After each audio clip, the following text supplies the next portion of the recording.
মুখ্যমন্ত্ৰী ডক্টৰ হিমন্ত বিশ্ব শৰ্মাক সমালোচনা সাংসদ ৰকিবুল হুছেইনৰ খিলঞ্জিয়াই ধুবুৰী গোৱালপাৰা বৰপেটাত মাটি কিনা বেচা কৰিব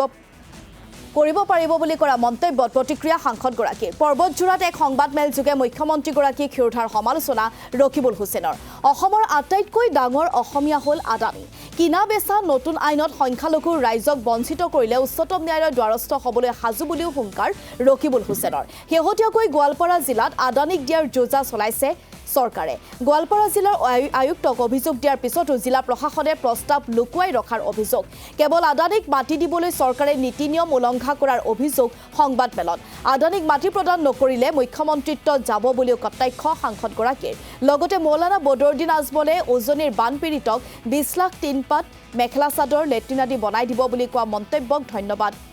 হুছেইনৰ যদি দেখুৱা দাঁতটো আৰু খোৱা দাঁত আদানী হয় যদি এই কথাখিনি কৰিব কৈ আদানী হয়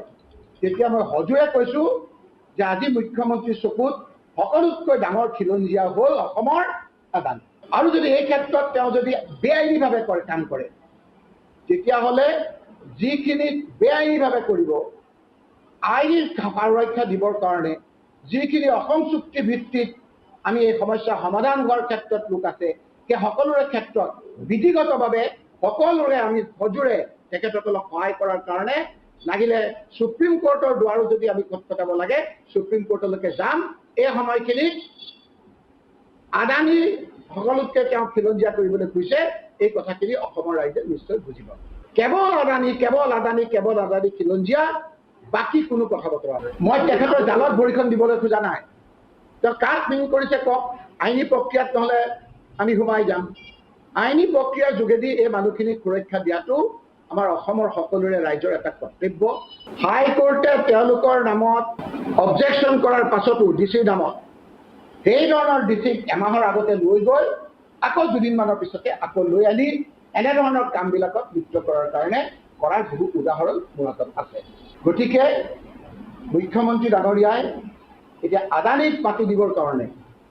বিভিন্ন ধৰণৰ ষড়যন্ত্ৰত লিপ্ত হৈছে আৰু তেওঁৰ ওপৰত প্ৰেছাৰো আছে 20 লাখ টিন দিয়াৰ কথা কৈছে মই তেখেতক আকৌ ধন্যবাদ দিছোঁ 20 লাখ 5 লাখ মেখেলা চাদৰ দিয়াৰ কথা কৈছে আৰু 10,000 লেট্ৰিন দিয়াৰ কথা কৈছে গতিকে এই কথাবিলাক ইমান সৰু কথা নহয় তেখেতক নিশ্চয়কৈ ৰাজনীতি যি হৈ থাকিব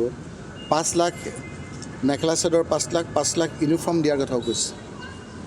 গতিকে তেখেতে নিশ্চয়কৈ ধন্যবাদৰ পাত্ৰ মই ৰাজনৈতিক মতবিৰোধ আদৰ্শৰ অমিল থকা স্বত্তেও